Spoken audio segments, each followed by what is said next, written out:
Olá, meus queridos e minhas queridas, sejam bem-vindos mais uma vez para iniciarmos a leitura do capítulo 17 do livro de Atos dos Apóstolos. Então, sem delongas, vamos render o coração diante de Deus, abrir a mente, pedir a Deus para que nos ilumine. Deixe o seu coração aí aberto, preparado como terra boa para receber o sêmen da vida, a semente de vida que vai dar muito fruto em você. Então vamos fazer isso nesse instante.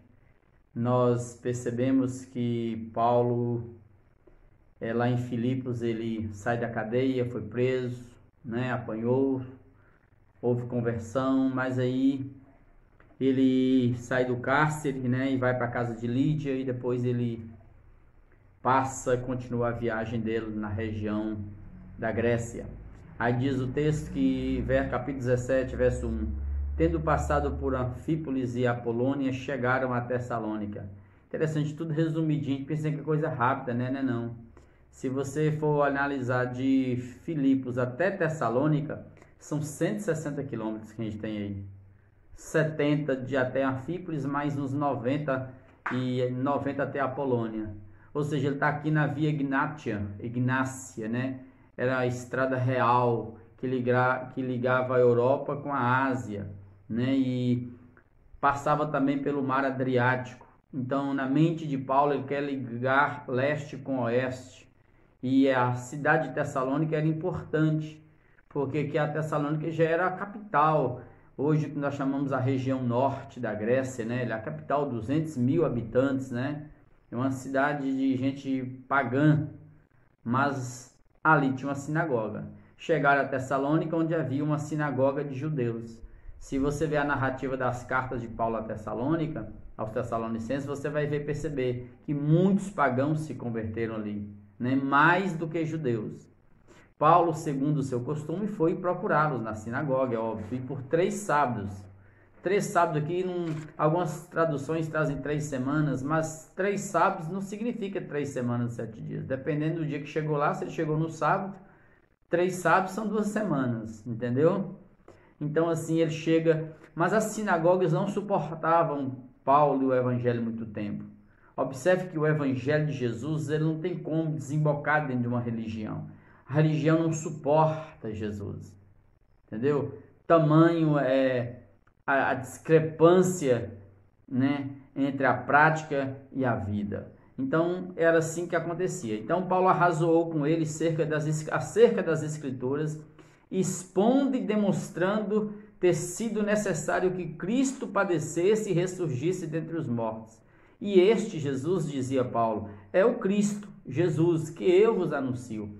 E por que Paulo vai fazer isso? Porque Paulo está pregando na sinagoga. E a coisa mais difícil para um judeu mesmo, estrito, era admitir que o Messias morresse, fosse crucificado. Porque a morte de cruz era uma morte de maldição, era uma morte de maldito. Então Paulo está lendo aqui Isaías, lendo os textos das Escrituras, para provar para eles, para demonstrar para eles, para expor Jesus a eles e dizer que o Cristo tinha que morrer e tinha que ressuscitar, porque o Cristo tem que ter um reino eterno, ele não é humano, puramente humano. Verso 4, alguns deles foram persuadidos e unidos a Paulo e Silas, bem como numerosa multidão de gregos piedosos e muitas mulheres distintas, tá vendo? Então é muita gente gentil que converteu aqui. Os judeus, porém, movidos de inveja, gente, vai observando como que a religião odeia, e essa doença latente dentro deles vai levando-os ao absurdo, vai levando-os a invejar, a matar em nome de Deus, a perseguir em nome de Deus. Eles trazendo consigo alguns homens maus dentre a malandragem, o termo aqui é gente desocupada à toa, né? Gente ruim à toa, ajuntando a turba, todos, né? Alvoroçaram a cidade e, assaltando a casa de Jason, procuravam trazê-los para o meio do povo. Porém, não os encontrando, Paulo e a comitiva dele arrastaram Jason e alguns irmãos perante as autoridades. Aqui as autoridades são os governantes, clamando estes que têm transtornado o mundo chegaram também até aqui, os quais Jason hospedou, já está no início do verso 7. Ou seja, mas isso aqui é um elogio para o Evangelho. Estes homens, Paulo e os demais, que têm transtornado o mundo, ou seja, por onde eles passavam, fenômenos, poderes, milagres, conversões aconteciam, e o Evangelho e o nome de Jesus ia espalhando. E eles levam às autoridades porque eles falavam que esses homens faziam insurreição, se levantavam rebeldes contra o Império Romano, contra as autoridades, né? Dizendo que Jesus era o rei. Todos estes, verso 7, procedem contra os decretos de César, afirmando ser Jesus outro rei. Tanto a multidão como as autoridades ficaram agitadas ao ouvirem estas palavras. Contudo, saltaram Jason e os mais, após terem recebido deles a fiança estipulada. Está extorquindo os irmãos, porque eles não fizeram nada, amados. Só apenas pregaram a vida, pregaram Jesus. E aqui eu quero te chamar a atenção para que no processo nosso, meu e seu, a gente não tema, a gente não retroceda, a gente vá rumo ao nosso objetivo, que é pregar Jesus. E logo durante a noite, diz o texto, os irmãos enviaram Paulo e Silas para Bereia. Bereia estava a 100 quilômetros de Tessalônica, amados. Ainda ali na Avenida Ignátia, né? Ali chegados, dirigiram-se à sinagoga dos judeus. Ora, esses de Bereia, judeus, eram mais nobres que os de Tessalônica. Mais nobres por quê? Porque eles não revidavam e não discutiam sem que primeiro analisasse o que foi dito. Pois receberam a palavra com toda a avidez, né? Examinando as escrituras todos os dias para ver se as coisas eram de fato assim, para saber se lá dizia que o Cristo seria crucificado e ressuscitaria, conferindo coisa com coisa. Então é importante isso. Então, você que é uma pessoa religiosa, não assume um papel cego, sem primeiro consultar, saber se aquilo que você crê é verdade. Então, vá para a palavra, vá para o Evangelho e confere tudo para a glória de Deus e para a saúde do seu ser. Com isso, muitos bereanos creram, mulheres gregas de alta posição. Observe que tanto em Tessalônica quanto aqui, mulheres estão crendo. E as mulheres aqui, não é porque elas não tinham tanta liberdade, não. Na Grécia, a restrição, a mulher ainda era muito restrita nesses dias. Isso aqui eram mulheres, possivelmente mulheres que tinham uma vida muito afastada da virtude, da bondade, resolveram seguir a Jesus Cristo, crer em Jesus Cristo, né? E mudaram o rumo de sua história, né? E não poucos homens, muitos homens creram também ali em Bereia. Mas logo que os judeus de Tessalônica, observem, souberam que a palavra de Deus era anunciada por Paulo também em Bereia, foram lá excitar e perturbar o povo. Gente, é terrível isso. Cada vez que eu leio isso aqui com você, fica observando como que é doentio e é perverso. Não bastavam perseguir em Tessalônica, tinha que sair de lá e vir até Bereia, 100 quilômetros depois, para perseguir os irmãos. Verso 14. Então os irmãos promoveram sem detença, rapidamente, a partida de Paulo para os lados do mar. Porém, Silas e Timóteo continuaram ali. Isso aqui, amados, é sabedoria. Muita gente ignorante por aí no mundo religioso, no mundo evangélico. E acha assim, não, eu estou pregando a palavra de Deus, eu vou ficar aqui que o anjo vai me proteger, que Deus vai me proteger, que, não, eu posso ficar na rua assim. É como nesse período agora de pandemia, de coronavírus. Quantos irmãos, quantos crentes pegaram por conta da ignorância? Não, isso não é de Deus, não, isso é do capeta, Deus nos protege, nós estamos protegidos. Não, mas você vai perceber que Paulo estava pregando o Evangelho. E mesmo perseguidos, eles falaram, não vamos ficar aqui esperando, tentando Deus, não. Se nós podemos fugir daqui, vamos fugir. Onde nós somos, Deus vai conosco. Mas observe que eles não separam, eles não misturam as coisas. Então a graça maior aqui é você perceber que o poder de Deus age naturalmente. E eu não posso me esquivar disso. Eles pegaram Paulo e Silas e mandaram para os lados do mar. Porém, Silas e Timóteo continuaram ali em Bereia. Os responsáveis por Paulo, que seguiram por Paulo, fugindo, apressadamente, levaram-no até Atenas Aqui eles estão no berço da civilização, no berço do conhecimento, da intelectualidade, em Atenas, capital da Grécia, e regressaram trazendo ordens a Silas e Timóteo para que o mais depressa possível fossem ter com Paulo. Deixaram Paulo lá, retornaram e falaram: Silas e Timóteo, vá ficar com Paulo que ele está lá em Atenas. Bom, Paulo chegou então no berço da civilização, no mundo da intelectualidade, né, no mundo da filosofia, o grego está ali, né, a riqueza está ali da sabedoria. Bom, Paulo chega lá, verso 16. Enquanto Paulo os esperava em Atenas, para você ver, o seu espírito, o espírito de Paulo, se revoltava, amados, ficava indignado em face da idolatria dominante na cidade. Os historiadores, as pessoas, eu não me lembro mais o nome, um chega a dizer que lá em Atenas era mais fácil encontrar um deus do que um habitante. Eles falam que lá tinham mais de 30 mil deuses nessa cidade. Por isso, Paulo dissertava na sinagoga dos judeus, entre os judeus e os gentios piedosos.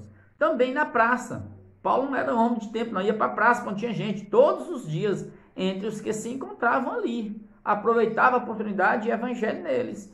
E alguns dos filósofos epicureus e dos filósofos estoicos, né?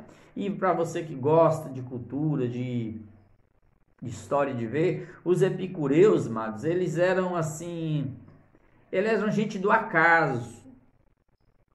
Deixava a vida correr frouxa, tudo era o acaso, né? E a morte para eles era o fim. Eram gente da matéria. Nós somos apenas átomos, nada mais que isso. E eles criam também, mas eles criam também em deuses, mas eles achavam que esses deuses estavam muito distantes, não se importavam com a vida dos humanos. Então, de forma que nós era nós e só ia até ali na sepultura. E então a finalidade da vida para eles era o prazer, era o homem sentir prazer. E o prazer aqui está para além desse prazer sexual, essas coisas. É o prazer na vida. Então, os epicureus eram assim. E os estoicos, a filosofia deles era assim. Eles eram muito da natureza, do naturalismo, né? E então, para eles, tudo era Deus. Eles eram panteístas. A árvore é Deus, a pedra é Deus, o mar é Deus. Tudo era Deus. Deus se misturava com tudo, né? Então, era assim que eles eram. Então, e para eles, tudo estava destinado. Tudo estava em conformidade com a vontade de Deus, tudo era decidido por Deus e eles deviam aceitar tudo e não precisavam lutar por nada, e não precisavam sonhar, não precisavam construir. Então era uma coisa muito fatalista, muito adoecida para a filosofia deles, né? E eles criam também, os estoicos, que a cada um período, era na ciclicidade, periodicidade, o mundo se desintegrava e voltava a ser tudo como era antes. Então, o mundo passava por esses processos de desintegração, né? E ali eles vendo Paulo e ouvindo Paulo, contendiam com Paulo, discutiam com Paulo, havendo quem perguntasse: o que quer dizer esse tagarela? Isso é uma expressão que se remete a alguém que fica como um papagaio repetindo os conhecimentos de outros sem noção de nada, sem um alinhamento, sem uma organização mental nenhuma. Era assim que eles viram Paulo. Então o que eles fizeram? Já outros, por sua vez, disseram: parece pregador de estranhos deuses, pois pregava Jesus e a ressurreição. Ou seja, eles não sabiam nada de Jesus, de ressurreição. E eles achavam que Jesus e ressurreição eram dois deuses, estavam casados, era um casal de deuses, né? Então o que eles fizeram? Então, tomando consigo, né, pegando Paulo pela mão, o levaram ao Areópago. Ali é o tribunal, né, onde os intelectuais expunham tudo, suas novidades, os últimos acontecimentos, as novidades que iam surgindo. Era ali que acontecia, no Areópago. Poderemos saber que nova doutrina é essa que nos ensinas, posto que nos trazes aos ouvidos coisas estranhas. Então nós queremos saber o que vem a ser isso. Pois todos os de Atenas, diz o texto, né, verso 21, e os estrangeiros residentes ali, naquela cidade, não cuidavam senão dizer ou ouvir as últimas novidades. E cada cidade tem um lugarzinho assim. Comenária tem o fuxique de Comenária, onde reúne as pessoas, dão notícias, contam os fuxiques, comercializam. né, narram algumas coisas. Cada cidade tem o seu. Aqui no caso era o Areópago. E era o lugar de intelectuais. Então, Paulo, levantando-se no meio do Areópago. Ou seja, amados, que coisa linda e maravilhosa. Se falasse isso para uma outra pessoa, eu ia falar assim, não vou não, só tem intelectuais, filósofos ali, pensadores famosos ali, o que eu vou fazer? Não, Paulo não encarava a vida desse jeito não. Paulo era um cara muito inteligente, mas ele não foi lá para poder expor conhecimento. Ele apenas viu aquilo ali como mais uma oportunidade que Deus estava dando para ele de anunciar Jesus e a ressurreição, que é o fundamento de tudo, que é o chão de tudo, que é o sustento, aquilo que nos dá a eternidade. Então Paulo simplesmente, verso 22 diz, senhores atenienses, em tudo vos vejo acentuadamente religiosos, porque passando e observando os objetos de vosso culto, seus altares, encontrei também um altar no qual está inscrito ao Deus desconhecido. Pois esse Deus que vocês adoram sem conhecer é precisamente aquele que eu vos anuncio. Ou seja, amados, dizem as pessoas, os historiadores, que era mais fácil encontrar um Deus dentro de Atenas do que um ser humano. Eram muitos deuses. Outros falam que eram mais de 30 mil deuses nessa terra. Altar para todo lado, Deus de todo gosto, tinha Deus para todo gosto. E um Deus no qual estava escrito lá, o Deus desconhecido. Aí Paulo pega um gancho, porque a história narra que eles fizeram esse altar ao Deus desconhecido, porque Atenas foi atingida por uma praga. E eles clamaram a todos os deuses deles e a praga não cessou. Então alguém, eu acho que foi uma garota trabalhando em casa de alguém, judia, falou assim, o Deus de Israel, ora ao Deus de Israel que a praga cessa. E eles clamaram ao Deus de Israel. E aí a praga cessou. Então, como eles não conheciam que Deus era esse, eles colocaram um altar. Esse aqui é um altar ao Deus desconhecido. Aí Paulo faz o gancho.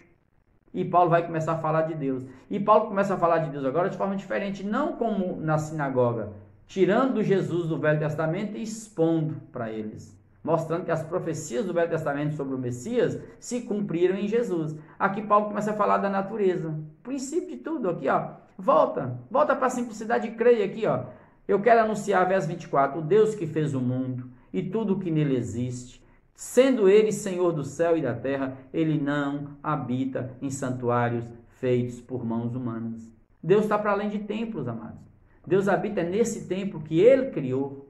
E tudo que ele criou existe em Deus e acontece em Deus. Verso 25. Nem Deus é servido por mãos humanas, como se de alguma coisa precisasse. Deus não tem carência e necessidade de nada dos humanos, não. Deus é para além de corpo, Deus é espírito.